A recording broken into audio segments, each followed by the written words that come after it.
il aime le code.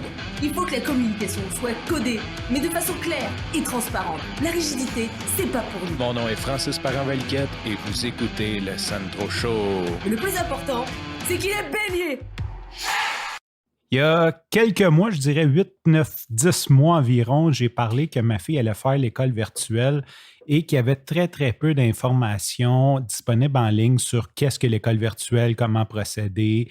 Et je t'avais dit que j'allais faire des petits suivis tout au long de l'année, ce que je n'ai pas fait. Ceci dit, l'année scolaire s'est terminée. Jeanne va retourner à l'école présentielle en septembre et j'ai demandé à mon invité spécial aujourd'hui, qui est ma blonde, une femme extraordinaire, Catherine, qui en plus d'être ma blonde, fait plein de choses cool, mais c'est pas de ça qu'on parle aujourd'hui. Donc, j'ai demandé à Catherine qu'on fasse un petit épisode spécial où ce qu'on va parler un peu, on va faire un bilan, une conversation ouverte de notre expérience, de comment ça s'est passé, pourquoi on a fait ça. Et j'ai l'intention de faire la même chose avec Jeanne aussi, qu'elle nous parle de son point de vue d'enfant. Donc, l'idée, c'est un petit peu de résumer notre expérience d'école virtuelle, d'une année en école virtuelle qui n'est pas du homeschooling. Donc, premièrement, Catherine, merci d'avoir accepté l'invitation à te rejoindre au Sandro Show. Ça a été bien difficile, mais j'ai trouvé un petit spot dans mon horaire. Merci d'avoir fait de la place à ton horaire pour le Sandro Show. Les enfants ne mangeront pas ce soir, mais, mais au moins, on va avoir fait un bon épisode de podcast. Premièrement, j'aimerais qu'on parle, parce qu'il y a beaucoup de confusion. Il y a des gens qui pensent qu'on a fait du homeschooling et non de l'école virtuelle. Fait que j'aimerais que tu nous parles de ta vision. C'est quoi la différence entre l'école virtuelle, l'école, le homeschooling? Je dis ta vision parce que, bien sûr, on n'a pas la prétention d'avoir la réponse à tout et d'être l'encyclopédie, mais quel choix qu'on ne fait face, dans le fond? Bon. Dès le début de la pandémie, là, on voulait ramener notre fille à la maison pour éviter de propager le virus dans notre demeure pour plein de bonnes raisons. Alors, c'est là que, dans le fond, j'ai dû faire un peu de recherche, voir qu'est-ce qui s'offre à nous, parce qu'il fallait avoir des billets du médecin pour avoir l'école virtuelle. À ce moment-là, moi non plus, c'était pas super clair, là, qu'est-ce que ça impliquait quoi, c'était quoi les différences. Donc, c'est là que j'ai vu, en contactant le CSDM, que si on n'avait pas de billet du médecin, on pouvait faire l'école à domicile. Pour ce faire, fallait faire un plan en accord avec le ministère. Il fallait proposer un plan que le ministère devait accepter. Et à ce moment-là, on faisait du homeschooling, l'école à la maison, où on est responsable de cap en pied de quel genre de matériel scolaire on offre. On n'a pas non plus les mêmes accès aux mêmes livres scolaires que l'école, parce qu'on n'a pas les mêmes droits, les mêmes accès. Donc, à ce moment-là, c'est toute une approche où le homeschooling, c'est que tu prends en main, comme parent, 100% de l'éducation pendant l'année qui a été approuvée par le ministère, dont le plan a été approuvé par le ministère.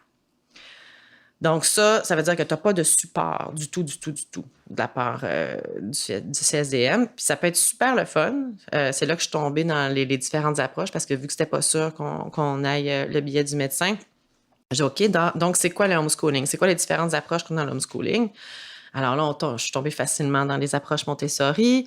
Nous, on a la chance d'avoir une fille super brillante. Donc, ça aurait pu fonctionner. C'est une approche où là, il nous rappelait que, bon, si tu fais du homeschooling, pour être fin, pour être wise, pour en tirer un maximum de profit, il ne faut pas ramener le modèle de la classe à la maison. Donc là, wow, c'est super emballant. Ben oui, tu profites d'aller faire l'épicerie ou tu profites d'une sortie au musée. On est en pandémie, nous autres, là. Fait que toute cette belle affaire-là, excite là, toute cette opportunité-là de faire un autre format, etc., etc. Donc, en tout cas, c'est ça. Donc, le homeschooling, c'est que le parent prend en main 100% du matériel éducatif et de la façon dont ça va être passé, mais le plan doit être approuvé par l'école, que ce soit Montessori ou d'autres choses. Avant de continuer là-dessus, moi, j'aimerais que tu nous parles de ta vision romancée du homeschooling. Tu n'as glissé un mot, mais j'aimerais, parce que c'est un petit peu l'anticipation qu'on avait. Là. Je suis bien bonne. C'était une aventure. Fait que j'aimerais que tu nous racontes un peu. Là, on n'a aucune idée de qu'est-ce qui nous attend. Ouais. On ne sait pas encore si on peut avoir accès à l'école virtuelle non plus.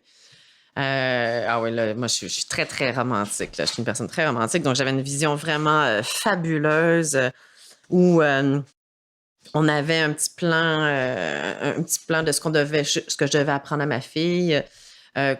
Et puis là, on s'installait, moi, Henri, qui a 4 ans, et la grande sœur, et ensemble, on faisait une approche vraiment comme holistique, intégrée, où on s'amuse, on rit à travers le jeu le matin, on apprend un peu de mathématiques par différents jeux, puis oui, avec des petits concours, des petits défis quotidiens pour aller de l'avant, puis après ça, on lunch ensemble, tout joyeux, puis que ça se ferait tout dans le bonheur et le rire et le soleil et que ça allait être simple et facile. Ah oui, à coup de Colin et Rémi, qui est un super bon, qui est une belle ressource là, pour les parents qui font l'école à la maison, entre autres, où ils nous proposent des chasses au trésor, qui ont fait des trousses au trésor, où tu as différents niveaux. Alors là, tu peux intégrer ça dans ta journée, tu peux intégrer ça dans ton quotidien.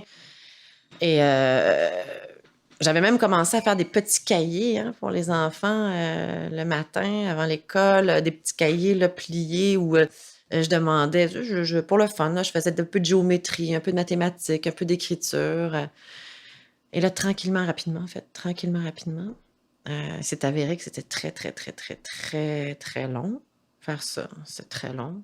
Il faudrait rappeler que les professeurs, c'est un job à temps plein. Ouais, Les enseignants, parce que les exactement. enseignants, Ouais, c'est une job à temps plein. c'est un job à temps plein. Ah oui, c'est ça. Ben, c'est là, ça a été pas la révélation, parce qu'on s'en doute, mais on est plusieurs comme ça à devoir le vivre pour comme vraiment l'intégrer, là, intégrer les enjeux. Donc oui, ça prenait beaucoup de temps à préparer un nouveau cahier à tous les jours, même avec le support de Colin et Rémi, même avec toutes les grilles que j'allais télécharger pour me donner des idées. Tu sais, je trouvais ça très, très, très emballant. Ça prenait beaucoup de temps. Les enfants répondaient très bien au début. Là, ça répondait très bien c'est plaisant, on avait du fun, mais ça n'a pas duré super longtemps. C'est pas qu'il n'y avait plus de fun, c'est que moi, j'avais plus de fun. Là. J'avais bien avoir des bien belles idées, mais là, je me disais, mon Dieu, quand vais-je trouver le temps de préparer tout ça, comme à 2 heures du matin ou quoi? Parce que le reste de la journée, c'est ça. Faut l'opérer pareil, il faut faire à manger pareil, je veux dire, ça s'ajoute à nos tâches là, de parents, là, tu sais.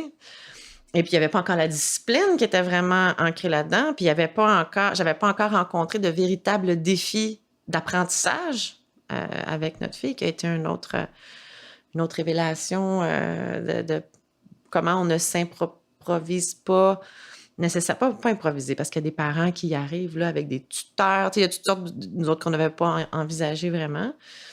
Mais... donc, c'est ça s'est avéré beaucoup plus lourd, je vais le dire, même beaucoup plus lourd comme charge que prévu. Puis, pas mal moins le fun par la lourdeur. Donc, j'étais assez contente quand on a pu avoir accès à l'école virtuelle. Bien que j'aurais aimé pouvoir continuer à faire une espèce de... J'aurais aimé pouvoir lui proposer des activités complémentaires à Jeanne, mais c'est là qu'on voit l'école virtuelle, c'est quand même très demandant pour l'enfant. Donc, l'après-midi, c'est plus le temps là, de proposer une activité complémentaire où il va y avoir d'autres notions à intégrer ou de même demander d'appliquer ce qu'elle a appris. C'est pas l'université, là. Tu sais, je veux dire, dans le sens qu'elle n'est pas rendue... Il y a plusieurs facteurs qui fait que c'était pas adéquat, là. C'était pas le moment. Oui, puis on va y revenir, mais j'aimerais faire comme justement, parce que tu parles de ça, puis l'école virtuelle, en fait, Jeanne était 3 périodes de 45 minutes par team en téléconférence avec un professeur. Elle avait des devoirs à faire. Juste pour ceux qui pensent, OK, c'est juste 2 heures et quart d'école, mais pour un enfant de 7 ans, rester assis devant un ordinateur à écouter un enseignant qui essaye de donner un cours, parce que là, ils ont coupé tout ce qui est niaisage de l'école. On s'entend, on faisait du français, des maths, puis une journée par semaine, on faisait éduc anglais, puis c'est déjà dur pour nous. Et moi, un meeting après 45 minutes sur Teams, là, 1 à 1, ça va, mais quand on est 2-3, là, il me semble qu'à un moment donné, après 20 minutes, j'ai le goût de décrocher. J'aurais le goût de fermer ma caméra et aller me coucher. Fait que pour un enfant de 7 ans, c'est pas évident. Puis comme tu dis, c'était très, très, très demandant. Ce qu'on avait vraiment sous-estimé, cette charge-là. Fait que c'est un petit peu le côté. Maintenant, c'est toi qui s'est pas mal occupé de tout ce qui est d'éducation des enfants, parce que j'étais occupé à vaguer mes occupations pendant ce temps-là. Ça ressemble à quoi une journée quand tu es avec un enfant qui a de l'école virtuelle? Moi, ce que j'ai compris, là, c'est que c'est extrêmement variable d'un enfant à l'autre. Surtout que nous, on est en première année. Il faut juste le rappeler, là. Un enfant de 6e année, peut-être qu'il va avoir moins de variations, je ne sais pas. Mais en ayant parlé avec d'autres parents, un autre parent, entre autres, qui est à l'école virtuelle, il y a ça aussi, les parents, on se contacte moins parce qu'à l'école physique, même en maternelle, même on parle avec les autres parents en attendant. Donc, on a comme ce rapport-là avec les autres. Mais on est privilégiés quand même parce que nous, on fait partie des parents qui allaient reconduire. Oui. Puis qu'on restait comme chillé, je veux Ouais. dire chillé avec les autres Puis parents. on s'intéresse aux autres, ouais. puis tout. Là, c'est sûr qu'il y a beaucoup de parents qui laissent ses enfants au service de garde à 7 heures. C'est ça. Puis ils n'ont pas accès Ils n'ont pas accès à ce réseau de parents-là. Tu as raison. Donc là, à ce moment-là, pour ces autres parents-là, ça ne ferait pas de différence. Pour moi, donc d'avoir parlé avec un autre parent d'un enfant qui fréquentait la même classe que Jeanne en virtuel, c'est extrêmement différent.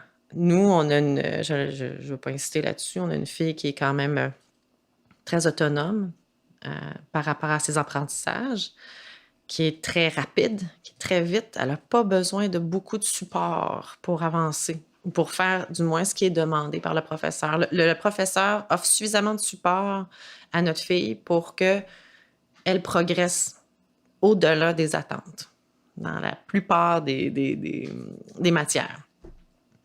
Donc, c'est sûr que moi, j'ai pas eu besoin d'être assis à côté de ma fille pendant les classes. Puis moi, connaissant ma fille, ça lui a beaucoup servi que je ne sois pas là. Puis c'est aussi, si je veux faire un lien avec le homeschooling, là, ça devient évident que, petit retour par rapport à ça, que c'est pas parce que t'as beau avoir le meilleur matériel fait maison ou pas, quand tu es un parent puis t'enseignes à ton enfant ou t'accompagnes dans les apprentissages de ton enfant, selon la relation que t'as, ça peut être un cauchemar. Parce que notre fille, elle a un rapport avec nous, avec moi, où elle désire toujours me montrer qu'elle sait tout.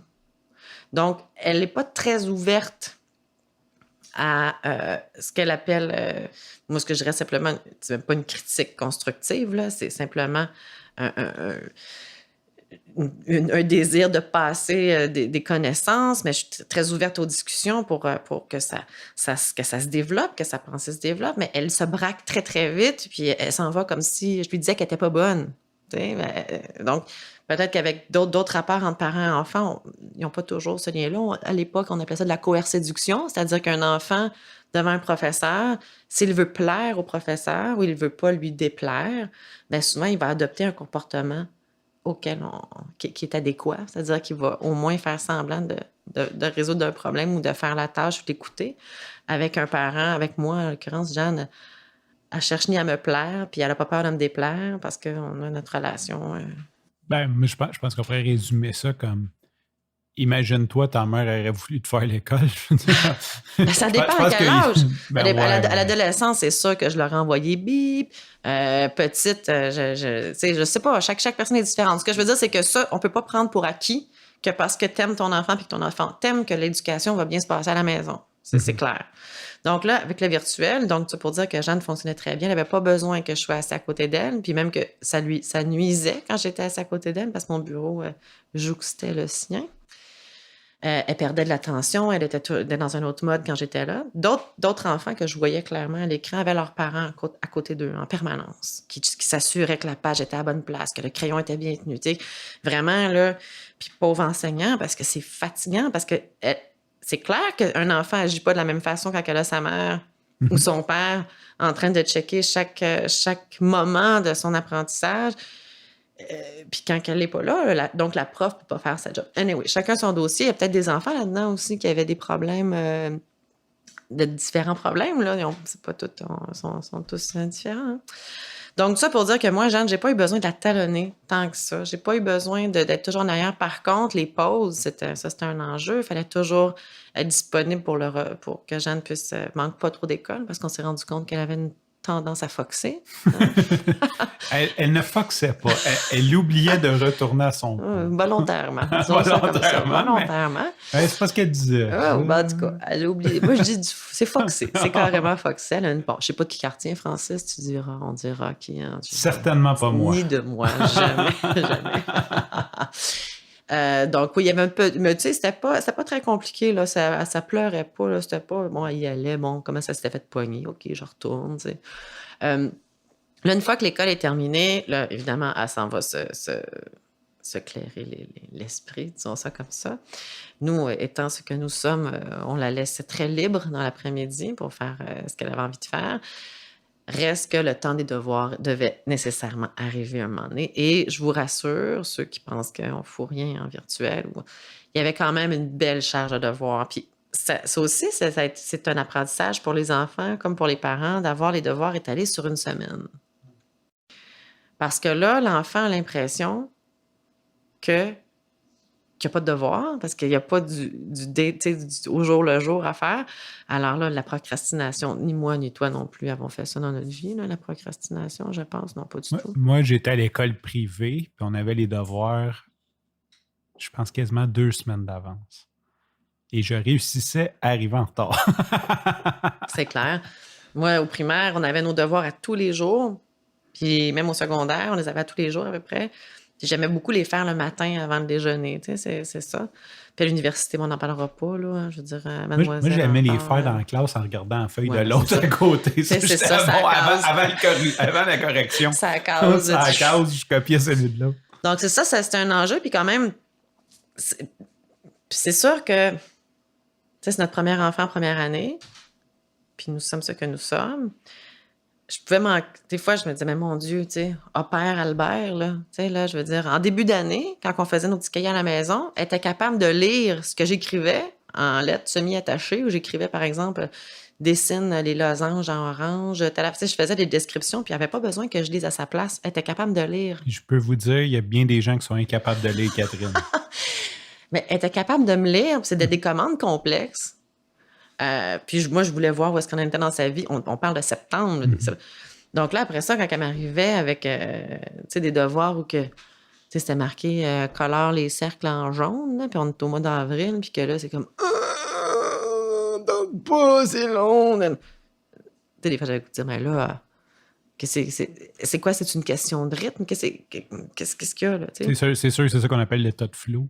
Oui. Si c'est trop facile, tu c'est t'ennuies. Ça, si c'est trop dur, tu te décourages. Pour le flow. Elle était dans la partie who cares? Absolument. Tout le monde s'en fout. Fleurs, fait que je fais pas d'effort. Je fais pas d'effort parce que tout le monde s'en fout. Puis, tu sais, ça, c'est un autre aspect romantique. Tu sais, j'aurais aimé passer à ma fille de dire, oui, mais regarde. Puis, je disais souvent, mais c'est d'une oreille dans l'autre.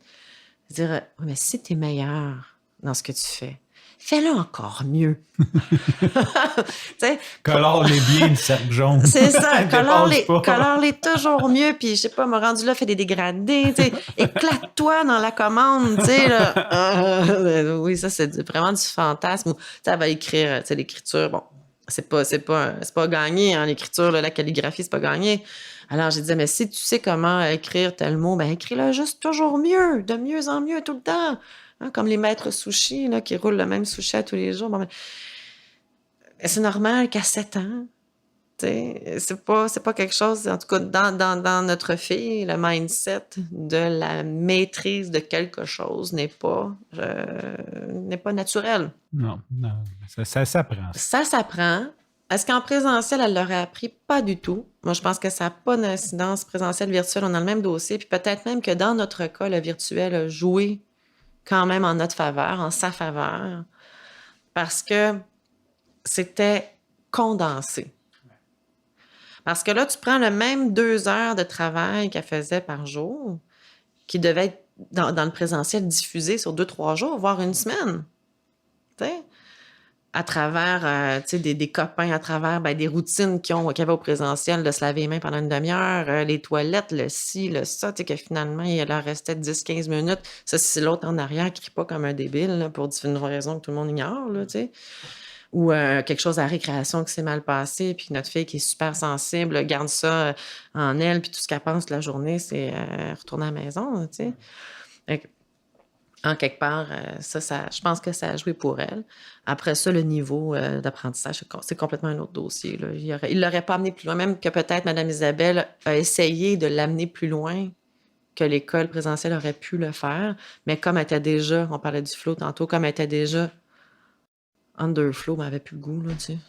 Mais je pense que moi, c'est ma vision. Je n'ai pas suivi le dossier, mais je pense que Mme Isabelle avait bien. C'est sa professeure pour les, pour les notes. Les notes. Elle avait bien cerné Jeanne, puis elle savait qu'elle botchait, mais qu'en même temps, un peu comme moi quand je dormais d'un cours, puis à un moment donné, il dit il dort. Il dit laisse-le faire, il a tout le temps 90 anyway, ça. Laisse-le dormir. Ne me dérange pas qu'il dorme. Il est mieux de dormir que d'être tannant. Fait que je pense qu'elle l'avait bien cerné dans ce sens-là. Elle n'est pas venue en mode faut que tu fasses ci, faut que tu fasses ça. On a parlé un petit peu des prérequis de l'école du homeschooling. Maintenant, l'école virtuelle t'a parlé que ça prend un billet du médecin. Fait que donc, c'est pas accessible à tout le monde. Non, pas pantoute, parce qu'il y avait une méchante gang qui voulait y avoir accès, puis ça a failli faire... Je pense qu'il y avait même eu un recours collectif des parents qui disaient que tous les parents devraient y avoir accès. Nous, en fait, pour la petite histoire, on vit en communauté avec ton père et sa blonde, qui ont 75 ans, donc qui faisaient partie de la population à risque. Mais comme c'est un duplex, le médecin, puis qu'on a un fils aussi asthmatique, notre médecin de famille que tu aimes tant n'a pas voulu, le pédiatre, n'a pas voulu signer le papier. Il a dit « je ne signe pas ça ». Donc, on a eu recours à un médecin privé qui est venu sur place constater qu'effectivement, qu'on vivait en proximité. Parce que dans le fond, le choix qu'on avait, c'était d'envoyer Jeanne à l'école présentielle, mais de s'isoler de tes parents ou de garder Jeanne puis Henri à la maison pour qu'on puisse avoir un semblant de famille. Fait que je ne sais pas s'il y a quelque chose que j'oublie dans cette histoire-là, s'il y a quelque chose que tu veux rajouter dans cette espèce de prérequis-là pour avoir accès à l'école virtuelle. Moi, j'aimerais quand même confirmer que on n'a pas payé un médecin pour qu'il nous donne un billet sur commande, dans le sens que ce médecin-là traitait aussi ma belle-mère, la blonde à mon père, et que si elle n'avait pas traité ma belle-mère et qu'elle n'avait pas les accès confidentiels comme médecin, elle me l'a dit qu'elle n'aurait jamais signé ce billet-là. Parce que c'est le mot d'ordre du ministère. Il n'avait pas le droit de signer il aurait pu avoir des sanctions. Tu sais, ça avait été... Je dis pas qu'elle non, mais pour les gens autour, ça, parce que... Ça n'a pas été une question de pot de vin. Non, c'est ça, mais c'est parce que je sais que des fois, autour, il y a des gens qui ont déjà... Ah ouais, tu sais, comment ça se fait que je l'ai déjà entendu? Non, ben c'est spécial, tu sais... Parce qu'il y en a, on le sait, les gens, on est comme ça par envie. Des fois, c'est pas de la jalousie, je pense pas que personne n'ait envie de faire garder ses enfants à la maison. Je pense que c'est le contraire. On aurait payé le médecin pour qu'il puisse retourner à l'école. Ben, nous autres, on fait partie dessus, qu'on était bien contents que si j'avais pu, j'aurais payé pour que quelqu'un nous fasse garder à la maison parce que c'était trop dur. Là. C'était plus dur, imaginez le stress de chaque semaine se faire dire une classe est fermée, on le tue pas un rhume. C'était trop stressant. Puis c'est ça le fait, l'enjeu, c'était qu'on ne pouvait pas s'isoler de mon père puis sa blonde, finalement, puisque l'escalier est commun. Les aires communes sont trop nombreuses dans la maison. Donc, je veux juste dire ça, là, on n'a pas... C'est ça, on n'a pas fait de pot de vin. Mais ça a quand même pris un médecin, peut-être noter cette lacune-là, parce que le docteur, le pédiatre n'a pas voulu, n'a même pas voulu écouter la cause. Non, il m'a renvoyé, il m'a balayé du revers de la main, mais c'est ça. Donc, ça a quand même pris, puis c'est encore pire, ça n'a pas juste pris un médecin privé, c'est parce que le médecin privé a traité tes parents. Oui. Puis là, vu qu'il est venu, il a vu sur place que les aires communes, il a constaté. Donc, maintenant, le médecin se sentait à l'aise de signer ce papier-là, ce qui n'aurait pas été le cas. Oui, puis c'est un papier qui n'existait pas. Hein. Ouais. On peut pas s'appeler ça, là. Ça a été un enjeu. Ça aussi, l'école voulait le formulaire, comme un peu dans le classique d'Astérix. Le formulaire d'attestation de blablabla. Le médecin ne l'avait pas. J'étais allée copier un formulaire qui existait à un autre à Laval. Je pense qu'une école avait fait à Laval. Ah ouais, mais là, ça marche pas parce que ça correspond pas. Fait que finalement, le médecin a été super cool. Là, comme juste écrit tout toutes les bonnes raisons sur une feuille de papier. Là, elle m'a fait un papier custom. Illisible avec une écriture de médecin. En tout cas, C'est beau. ça a été suffisant pour l'école. Là, c'est ça l'important. Dans le fond, là-dedans, c'est que personne ne veut se faire taper ses doigts par la santé publique, puis la CSDM, la CSSSDM, pour qu'un enfant, tout le monde. Puis nous autres, dans le fond, c'est qu'aussi, on n'avait pas demandé d'ordinateur, c'est quelque chose que j'avais pas bien saisi. Nous, on était super équipés à la maison. Il y avait ça aussi qui facilitait. On aurait quasiment pu penser en dessous de la table, nous autres, parce qu'on est vraiment équipés, et psychologiquement, et mentalement, et physiquement, pour accompagner les enfants qui font l'école virtuelle. Parce que d'autres enfants, il a fallu que la CSDM leur prête un ordinateur, du soutien technique. Tu sais, il y en a que c'était un enjeu, là. Ah, c'est sûr que Jeanne, elle a un père programmeur, nerd, je veux dire, c'est comme pas un stress pour moi. Puis moi qui n'ai pas trop attardé là-dessus, ouais, fait que toi aussi, t'es en allait informatique, je veux dire, on est deux parents. Mais tu sais, j'en avais un, il y en a un là, qui était, il y avait beaucoup de difficultés à se connecter, puis là, j'entendais un petit peu, parce qu'on entend quand même plein d'affaires. Là. C'est pas que je suis à côté de ma fille tout le temps, mais on entend des affaires. Et là, il y avait un problème avec son câble, tu sais, mais dans le fond, finalement, le câble était juste mal branché, tu sais. On fait venir un technicien là, pour... Le CSDM. Fait que là, c'est sûr... Ça a coûté 4 000 à la population canadienne. Fait que là, c'est sûr que, tu sais, le petit papier qui fait en sorte que la personne reste chez elle devient important pour justifier ce genre de frais-là. En tout cas, fait que nous autres, il y a une infrastructure derrière. Ben, c'est ça. Mais je suis content, je vais rebondir là-dessus. Si jamais il y a du monde qui pense à l'école virtuelle, peu importe, c'est sûr, je comprends que comme tout le monde a des moyens différents. Mais moi, je dirais de ne pas hésiter. Moi, ça a été super important. Tu sais, il y a bien du monde, quand j'avais mis la photo de Jeanne de son bureau d'école virtuelle, tu sais, il me disait elle est mieux équipée que des adultes. Puis, mais en même temps, je pense que c'est important de. Tu sais, comme même les écouteurs, parce qu'à un moment donné, elle était ses speakers, c'était fatigant parce qu'on entendait à la classe, fait qu'on y a acheté des écouteurs. J'ai pas hésité sur la qualité des écouteurs. Qu'elle l'a abandonné, je te ferai remarquer. Elle les a abandonnés en cours de route. Rendu à la fin de l'année, là, dans les dernières. Mais reste que oui, il ne faut pas hésiter. Elle les avait quand même aujourd'hui sur la tête pour moi, je suis d'accord avec toi, il ne faut pas hésiter. Faut pas hésiter sur... tu sais, ils vont être là 2 heures par jour. C'est important qu'il y ait du bon matériel. Selon moi, là, une bonne chaise, un bon ordinateur, tu sais, des trucs qui fonctionnent. Puis un espace aussi, pas la table de cuisine, pas la chambre. Il faut un espace dédié, là, c'est clair, parce que ça joue pour beaucoup. Au début, on en voyait qui étaient dans la cuisine jusqu'à la fin. Puis là, tu as les petits frères, les petites sœurs qui passent, maman qui fait à manger. Tu sais, même pour nous, c'est impensable. Ah, c'est clair. Oublie ça. C'est comme... Travailler à distance sur une table de cuisine. Là, je comprends qu'il y a bien des gens qui n'ont pas eu le choix quand du jour au lendemain, ils disent, ben là, tout le monde travaille à distance. Ça, je le comprends, mais c'est quand même quelque chose de difficile. Fait que, je sais, t'as-tu quelque chose que j'ai pas parlé que tu aurais aimé ajouter avant qu'on fasse un petit bilan de fin? Ben, en tout cas, moi, je félicite énormément des profs comme Mme Isabelle, là, parce qu'on en a vu 3-4 autres. Hein. Il y avait Shoot-out aux profs de l'école virtuelle. Oui.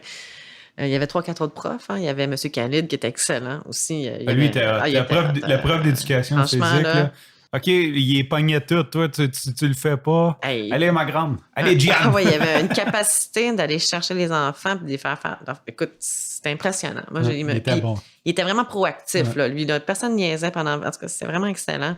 Mme Isabelle aussi était excellente pour aller. Parce qu'il y avait plein de petits sous-groupes, puis elle les prenait à part pour en parler. Ils se sentaient importants. Chaque enfant se sentait important. Puis je pense que ça a joué beaucoup dans la qualité de l'enseignement de cette classe-là.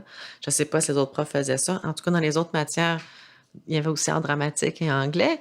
Madame, je n'aimerais pas son nom, mais Madame du cours d'art dramatique, je pense que si elle avait une chance de ne plus jamais faire du virtuel, elle va l'apprendre. Et elle le devrait. Elle le devrait, sérieusement. Je pense qu'elle devrait prendre sa retraite. Peut-être. Je pense qu'elle a du monde à s'occuper, en tout cas. Non, ça ne marchait pas du tout, parce que peut-être que c'est un prof qui n'a pas... Tu sais, j'en parlais d'ailleurs avec Mme Isabelle quand elle passait à la maison.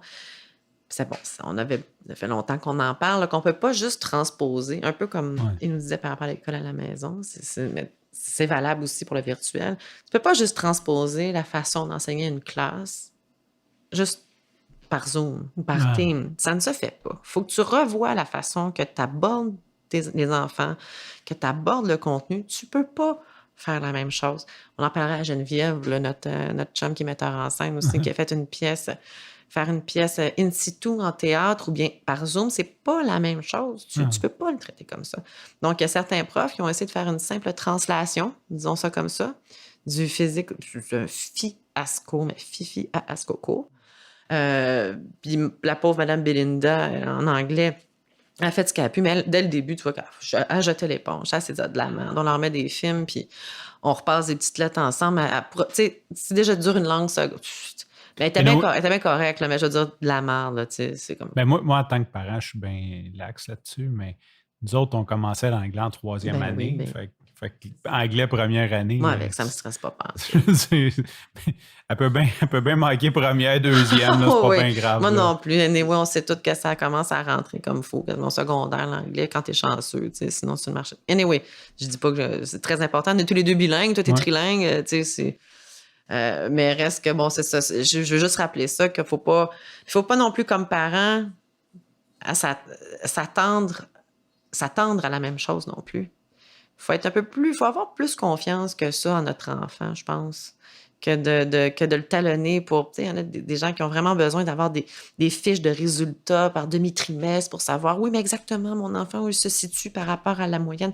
Fuck off, là, c'est pas ça le dossier, là. De toute façon, on le dit souvent, nous autres, là, il y a une bonne différence entre les succès des individus, puis leur succès académique, qu'il soit successif ou pas. Je pense qu'il ne faut pas tout mettre dans le même panier. Là. Tu peux être super poche à l'école.